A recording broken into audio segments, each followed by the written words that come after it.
I'm going to share with you how I saved $900 using a Raptor spray-on bedliner kit to put a spray-on bedliner in my wife's GMC Sonoma, her little red truck, which she loves. It was the first new car she bought.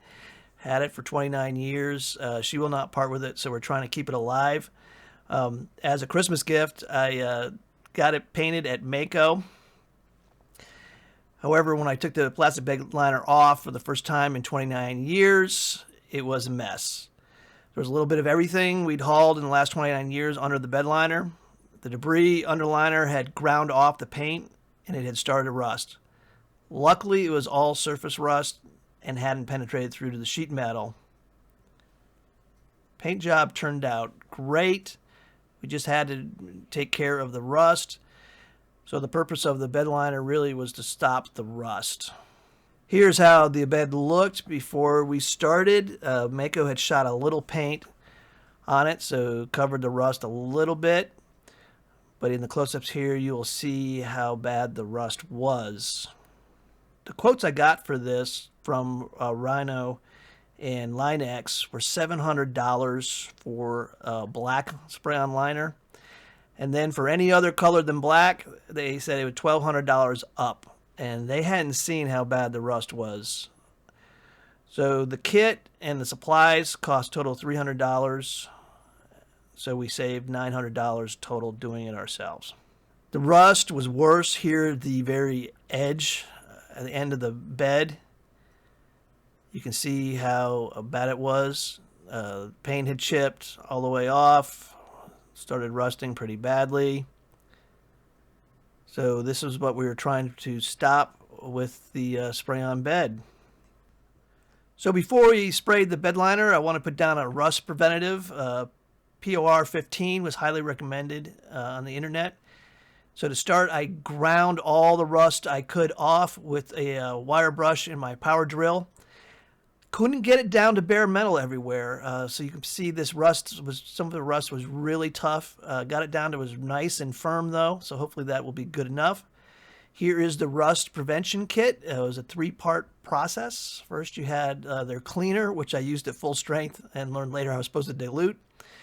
Then you use a metal prep, which is basically an acid etch.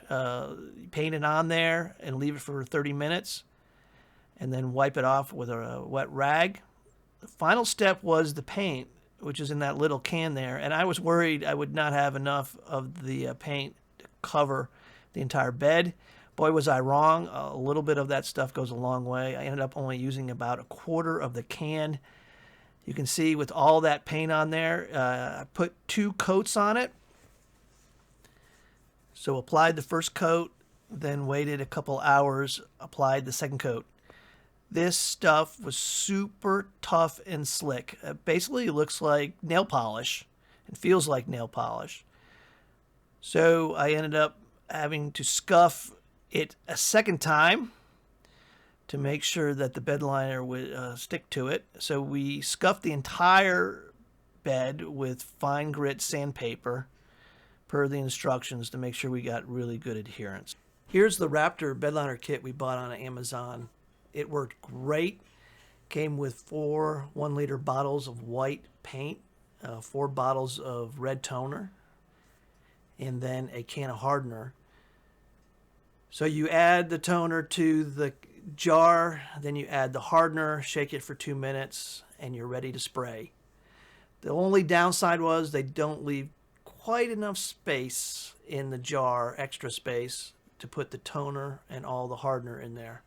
So we had to pour off a little bit of excess, spray, use up all the paint in the jar, put the excess back in the jar, spray the rest of it.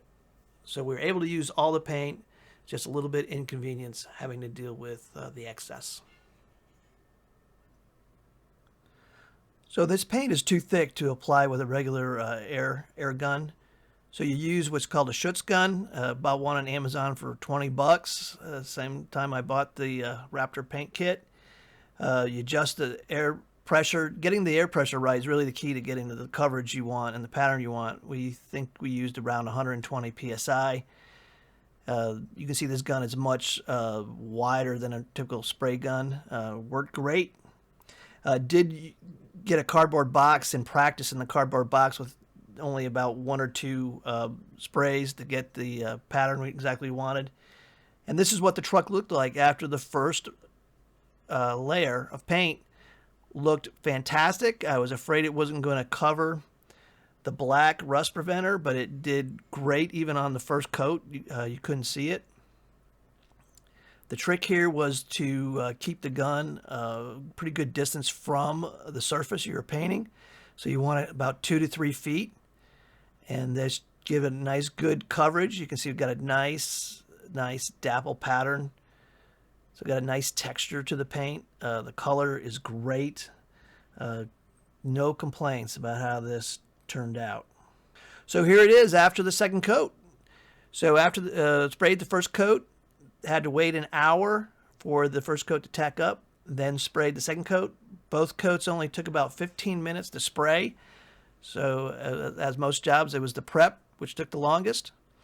As soon as we finished the second coat, we pulled that tape and plastic off the truck because we didn't want it to harden. This stuff hardens like a rock. If you left that tape on there, you're not getting it off. But we pulled it right off after the second coat. It came off super clean, nice clean lines. We didn't have any tear outs or anything as we removed the painter's tape. Looked fantastic. My wife was thrilled with it. The only downside was she couldn't use it right away. The next day, it's hard enough to touch, but they say you can't get it wet for 3 days, so we kept it in the garage, and then they say you're not supposed to put any load on it for 7 days, so it stayed in the garage a week before she could drive it and use it, but she loves it. Beautiful. All right. Beautiful. Yes, I love it. All right. That was a good color It with the even red color. sparkles. Black wouldn't look that good. No, it's great. So there you have it. Save yourself $900 by doing it yourself.